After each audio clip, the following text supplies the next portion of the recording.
নমস্কার, আপনারা দেখছেন 24 আওয়ার্স টিভি। আমি গীতা রয়েছি আপনার সাথে। আসছি বিস্তারিত খবরে। এবার কেজরিওয়ালকে রাষ্ট্রপতির পদে প্রার্থী হওয়ার অনুরোধ করলেন মমতা বন্দ্যোপাধ্যায়। আর এই নিয়ে দিল্লির মুখ্যমন্ত্রীর সঙ্গে বৈঠকে বসেন পশ্চিমবঙ্গের মুখ্যমন্ত্রী। এবার রাষ্ট্রপতি নির্বাচনকে ঘিরে বিরোধীদের মঞ্চে যোগ দিতে অরবিন্দ কেজরিওয়ালকে অনুরোধ করলেন মমতা বন্দ্যোপাধ্যায়। কয়েকদিন আগে দিল্লির মুখ্যমন্ত্রীর সঙ্গে বৈঠকে বসেন পশ্চিমবঙ্গের মুখ্যমন্ত্রী। তৃণমূল সূত্রের খবর, কেজরিওয়ালকে মমতা বললেন, রাষ্ট্রপতি পদপ্রার্থী বাছাইকে ঘিরে বিরোধী ঐক্য তৈরি করাটাই এখন সমস্ত ধর্মনিরপেক্ষ ও সমমনস্ক দলের আশু কর্তব্য।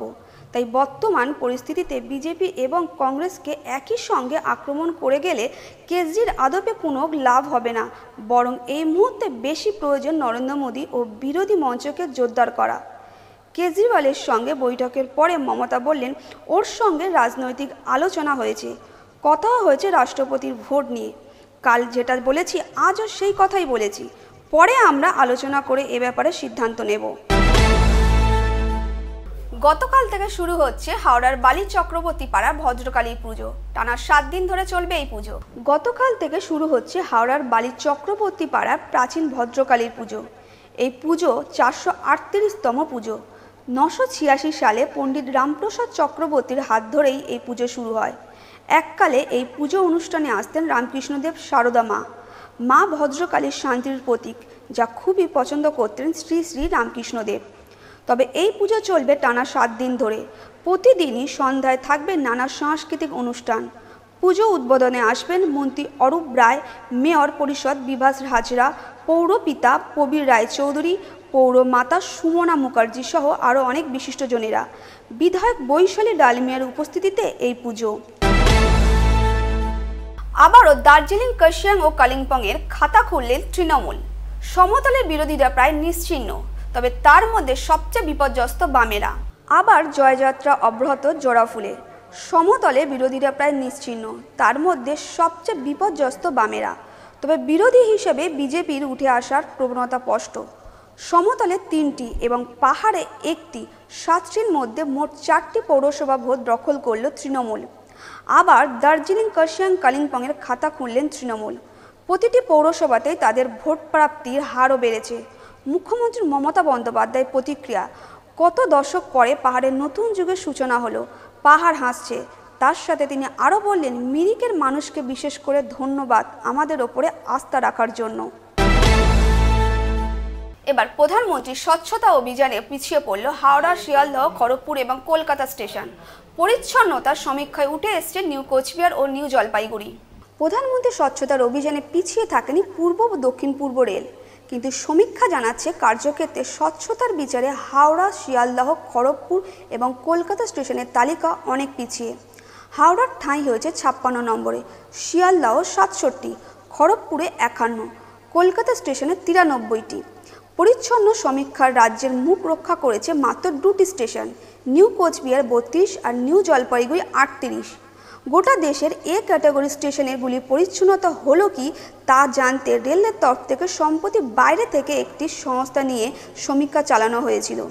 বিভিন্ন বিষয়ের পাশাপাশি যাত্রীদের প্রতিক্রিয়ার ওপরে নম্বর দেওয়ার ব্যবস্থা ছিল ওই সমীক্ষায়। কিন্তু স্বচ্ছতার বিচারে পিছিয়ে পড়ল শিয়ালদহ, হাওড়া, খড়গপুর ও কলকাতা। প্রয়াত হলেন বলিউডের অভিনেত্রী রমা লাগুয়ু। বয়স হয়েছিল 59 বছর। এখন তার চলে যাওয়াতে শোকাহত সারা বলিউড। প্রয়াত হলেন অভিনেত্রী রীমা লাগু। বয়স হয়েছিল 59 বছর। বুধবার সকালে মুম্বাইয়ের একটি বেসরকারি হাসপাতালে মৃত্যু হয় তার।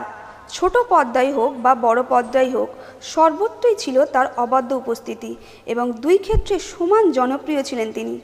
বিগত 3 দশকের 100-এর বেশি ছবিতে অভিনয় করেছেন রীমা। मैंने प्यार किया है, साजन, आशिकी, कियामत से कियामत, हम आपके है कौन অসাধারণ ছবিতে তার অভিনয় ভারতীয় দর্শকদের মনের গভীরভাবে দাগ কাটে। তবে বেশিরভাগ ছবিতেই মায়ের ভূমিকায় দেখা গিয়েছে তাকে। বলিউডের ছবিতে সবচেয়ে সফল এবং জনপ্রিয় মা তিনি। তবে তিনি চলে যাওয়াতে শোকাহত বলিউড। এবার রাজ্যের সমস্ত ছাত্রছাত্রীদের বাংলা পড়ার বাধ্যতামূলক করেছে পশ্চিমবঙ্গ সরকার। অনেকেই অভিযোগ করছেন জোর করে চাপিয়ে দেওয়া হচ্ছে ছাত্রছাত্রীদের ওপর। সম্প্রতি এ রাজ্যের সমস্ত ছাত্রছাত্রীদের জন্য এবার বাংলা পড়ার বাধ্যতামূলক করেছে রাজ্য সরকার। অনেকেরই অভিযোগ করেছেন এটি চাপিয়ে দেওয়ার প্রবণতা।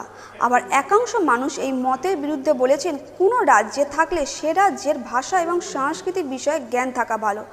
বস্তুত এ ব্যবহারিক দিকটাও জরুরি। অন্যান্য রাজ্যে যে সমস্ত মানুষ পশ্চিমবঙ্গে বসবাস করেন অল্প বিস্তর বাংলা জানলে তাদের বসবাস করাও মসৃণ হয়, রাস্তাঘাটে চলাফেরা করা সহজও হয়। সর্বোপরি এ রাজ্যের সংস্কৃতির সঙ্গে নিজেকে সম্পৃক্ত করাও সহজ হয়। সেদিক থেকে ভাবলে রাজ্য সরকারের সিদ্ধান্তকে সাধুবাদ জানাচ্ছে একাংশ মানুষ। কালবৈশাখী ধেয়ে আসছে দক্ষিণবঙ্গের 5টি জেলাতে, এমনই খবর আবহাওয়া অফিসের। প্রায় 50 কিলোমিটার প্রতি ঘন্টায় গতিবেগ থাকবে এই ঝড়ের। বেশ কয়েকদিন ধরে টানা গরম, স্বস্তি নেই গোটা শহরবাসী।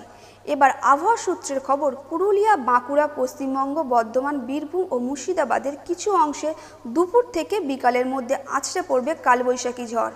প্রায় 50 কিলোমিটার প্রতি ঘন্টার গতিবেগ থাকবে এই ঝড়ের।